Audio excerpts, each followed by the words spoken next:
अस्सलाम वालेकुम। पुराने ज़माने की बात है कि एक बादशाह का गुजर एक रास्ते से हो रहा था।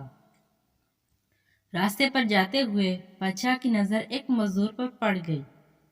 मजदूर ज़मीन से एक ऊंची मकाम तक बगैर किसी परेशानी और थकावट के बड़े बड़े पत्थर ऊपर की तरफ फेंक रहा था। बादशाह से मंजर देखकर हैरान हो गया और अपने वजीर से पूछने लगा कि इस आदमी में ऐसी क्या खास बात है जो ये इतना और ताकतवर है। वजीर कुछ देर के लिए सोच में पड़ गया और फिर कदरे व शौक से जवाब देना शुरू कर दिया। बादशाह सलामत जान की अमान चाहते हुए बिल्कुल यकीन से कह सकता हूँ कि ये मजदूर घरेलू नचाकियों से बिल्कुल बेखबर है।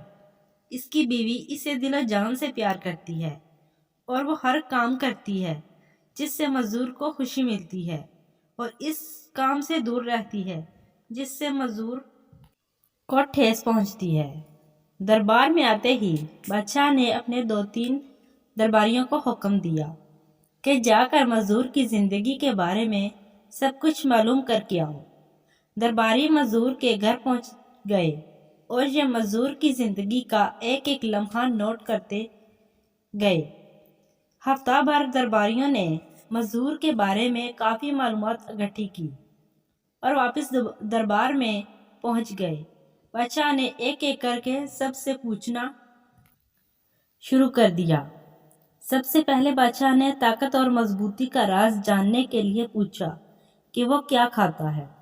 इनमें से एक दरबारी ने जवाब दिया, बादशाह सलामत, हमने ऐसी कोई खुराक घर में जाते हुए नहीं देखी जो मजबूती और ताकत पैदा करती हो।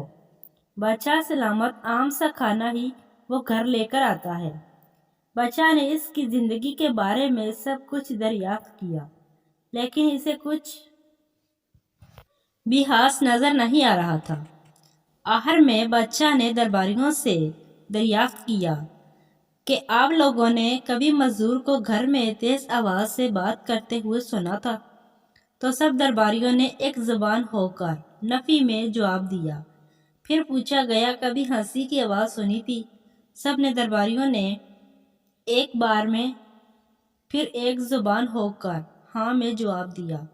वजीर ने बादशाह से इजाज़त मांगी कि मैं कुछ वक्त के लेकर मजदूर की बीवी को इससे बदजन करना चाहूँगा।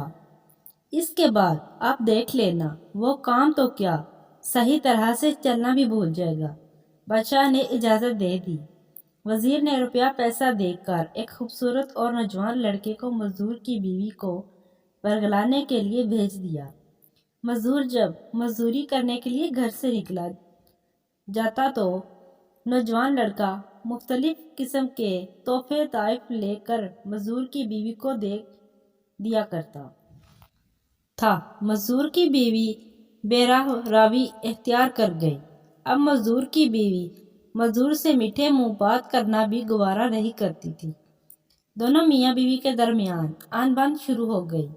मजदूर पर जैसे गम के पहाड़ टूट पड़े और अब वो मेहनत मजदूरी अच्छी तरह से नहीं कर सकता था। अब वो कमर पकड़कर काम कर रहा था। वजीर ने अब बादशाह से कहा कि अब मजदूर की हालत देखने चलते हैं। दोनों इस जगह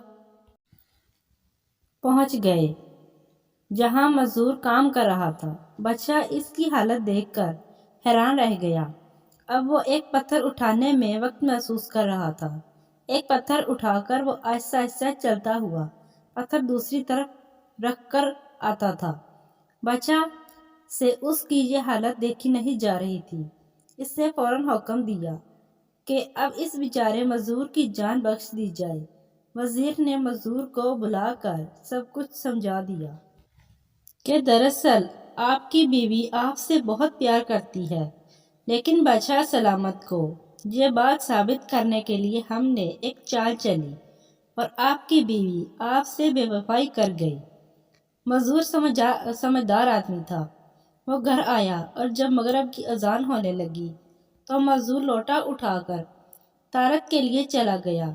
रास्ते में जानबूझकर इसने लोटा गिराकर तोड़ दिया। اور خود دھاڑیاں مار مار کر رونے لگا۔ بیوی نے جب شوہر کے رونے کی آواز سنی تو فوراً اس کے پاس پہنچ گئی اور شوہر سے پوچھنے لگی کہ کیوں رو رہے ہو؟ شوہر نے جواب دیا، لوٹا ٹوٹ گیا ہے۔ بیوی حیرانگی سے کہنے لگی، اس میں رونے کی کیا بات ہے؟ آپ نیا لوٹا لے لینا۔ شوہر لوٹے کے ٹکڑوں کی طرف اشارہ کرتے ہوئے کہنے لگا، میرا اس لوٹے سے پردہ ختم ہو گیا تھا، اب دوسرے لوٹے کے سامنے خود کو بے پردہ ہونے کی وجہ سے رو رہا ہوں۔ بے شک لوٹے اتنے مہنگے نہیں ہیں، پر میری عزت تو مہنگی ہے نا۔ مزدور کی بیوی بھی سمجھدار تھی، وہ فوراً اپنے میاں کا اشارہ سمجھ گئی۔ وہ اپنے میاں کے قدموں میں گر کر معافی مانگنے لگی اور یوں مزدور اب دربار تونا مضبوط اور طاقتور بن گیا۔ نوٹ: بیویاں اپنے شوہر کی طاقت ہوا کرتی ہیں۔ آپ سب شادی شدہ بہنوں سے گزارش ہے کہ آج سے اپنے شوہروں کے ساتھ ہر دکھ درد میں برابر کی شریک ہوا کریں اور ان کا حوصلہ بنیں۔